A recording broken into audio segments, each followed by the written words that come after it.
Joining us right now, State Representative Anna Eskamani from District 42 in Orlando. She's a Democrat. State Representative Lawrence McClure is from District 68 in Hillsborough County. He's a Republican. And State Senator Carlos Guillermo Smith represents a district in the Orlando area and is a Democrat. Nice to have all of you here. Thank you for doing the program. Anna, let me start with you. Why is there such a split, even among Republicans, over this bill on immigration? What's going on? What do you think? Well, thanks for having us. And I think it's pretty clear. Governor Ron DeSantis is trying to push for a publicly funded spectacle to compete for national headlines and pushing his own party in a direction that they're finally saying no to, in the sense that it's not the governor who dictates policy. It should be the legislature. And for the past 6 years, the legislature has just bent over backwards to please Governor Ron DeSantis. And because he's lame duck, my colleagues are finally realizing that they are an independent branch of government. But at the end of the day, what he's trying to do is just seek more attention. Many people have speculated about his future post serving as governor.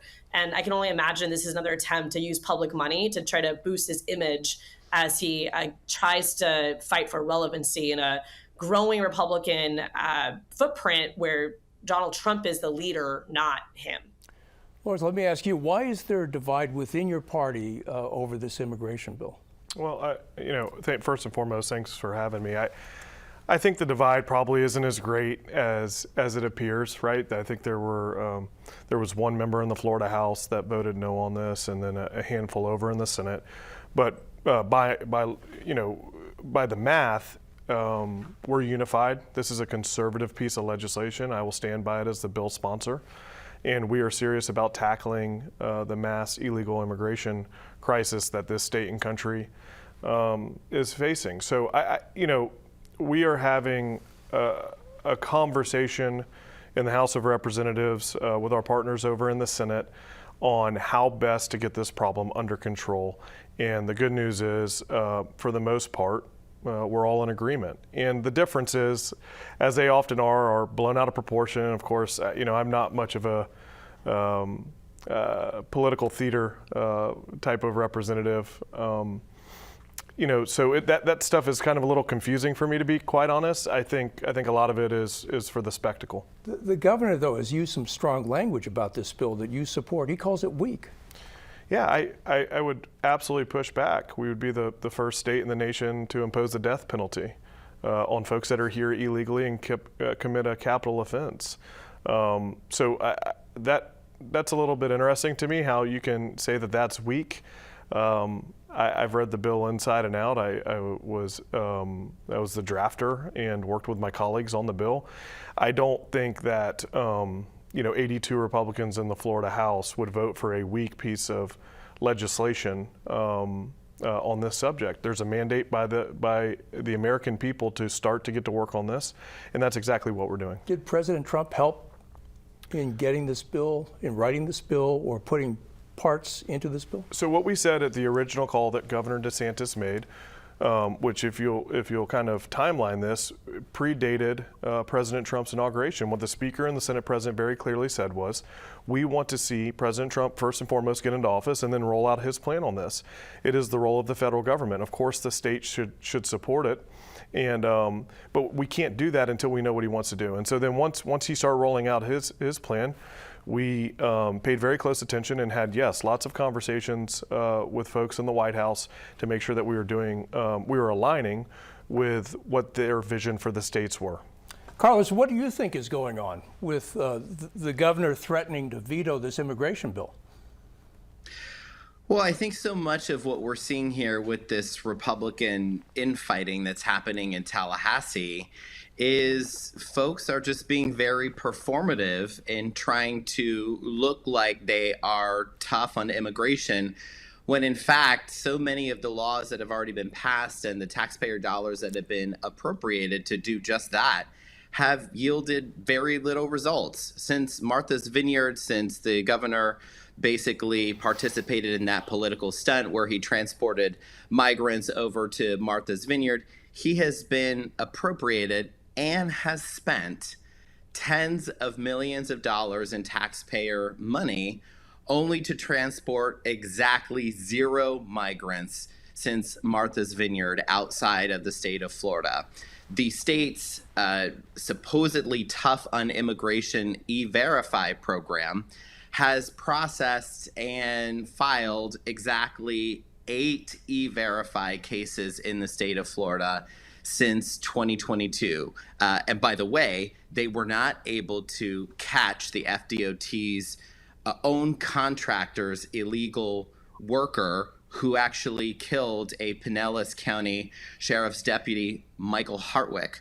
So they're not being very tough on immigration, although both sides are performing for the hard right base to make it seem like they are. This week, we didn't really get a lot of anything done. We fought about the details of a bill that is, in my opinion, constitutionally infirm, is mean-spirited in its repeal of in-state tuition for Dreamers that shatters the bipartisan promise that was made in 2014. And now the governor has promised to veto it, which brings us back to square one where nothing has gotten done and Floridians' problems have not been addressed. Lawrence, one of the provisions of the bill is to put the Secretary of Agriculture in charge of enforcing immigration laws here in Florida. The governor, in that soundbite at the beginning of the show, said that this is the fox guarding the hen house. He said that agribusiness is not in favor of immigration reform. Yeah, I thought that was an interesting take. The comedic irony of that is, of course, that the Commissioner of Agriculture, Wilton Simpson, in a previous capacity was an egg farmer. But a bizarre take, I'd put it back on him. That's a very bizarre take. The way that we thought about that is we wanted a statewide elected official who faced the electorate to be the chief immigration officer. We didn't want this to be a secretary that was appointed by the governor. And so when we started looking through the different cabinet positions, we first looked at the Attorney General, and we had some very basic criteria. We wanted to have a law enforcement component. We wanted them to have frequent communication with the federal government, and we wanted them to have a physical presence geographically throughout the state. Well, the Attorney General does have a law enforcement presence and does coordinate with the federal government on litigation, but doesn't really have a geographical footprint. We looked at the Chief Financial Officer's cabinet position, and it was even met less of the metrics. So then we looked at the Department of Agriculture, and well, they have all of them. Mm-hmm. So it was this aha moment. Now, what I would say also is we currently don't have an Attorney General, and we currently don't have a Chief Financial Officer as a function of President Trump understanding that Florida has been leading the way. And I would actually go on to say that we have very clearly demonstrated that we are a leader and willing to take on very conservative pieces of legislation that the rest of the country has pointed to and tried to imitate. And so the notion that it's a little bit of, well, which one is it? We're so good that the President of the United States, who got elected on mandate, asked two cabinet folks to come up there and help him in the fight.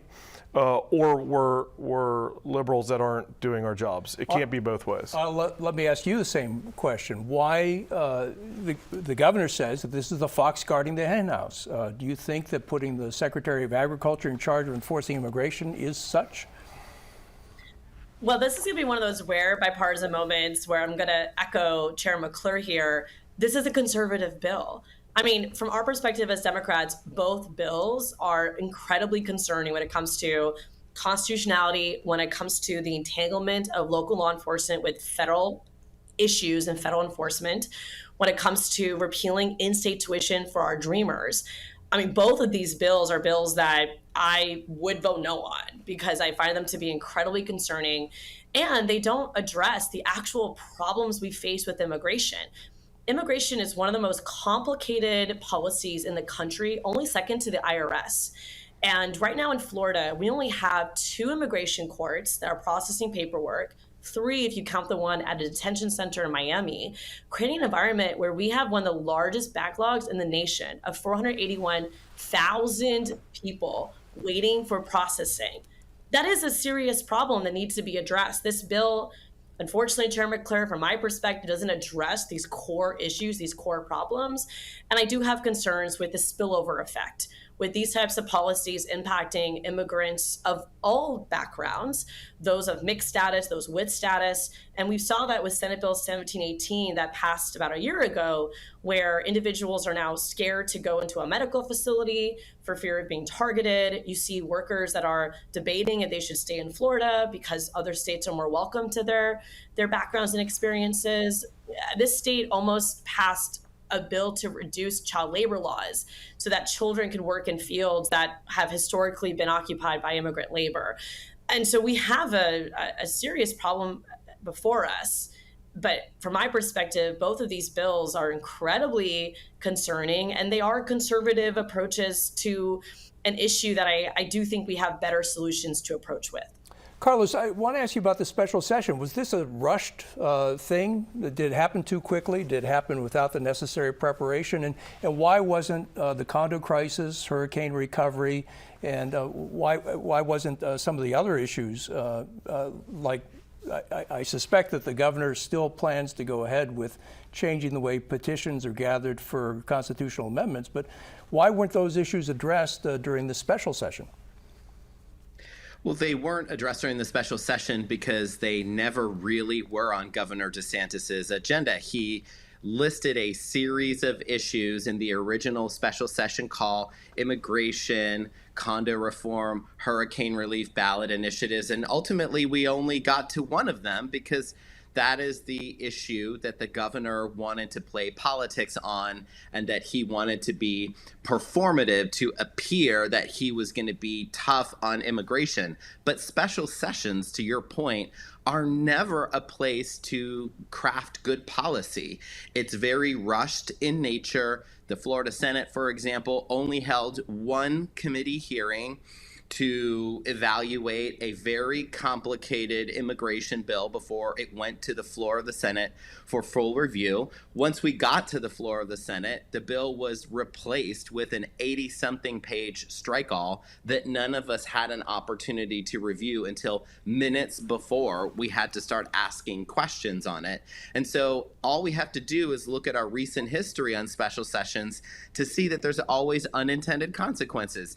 The condo issue and the law that we're trying to reform itself was passed during a special session. My last special session as a member of the House was to revoke the Disney Reedy Creek district, which was something that we also had to come back and revisit and clean up as well. And so we don't really have a great track record on these special sessions.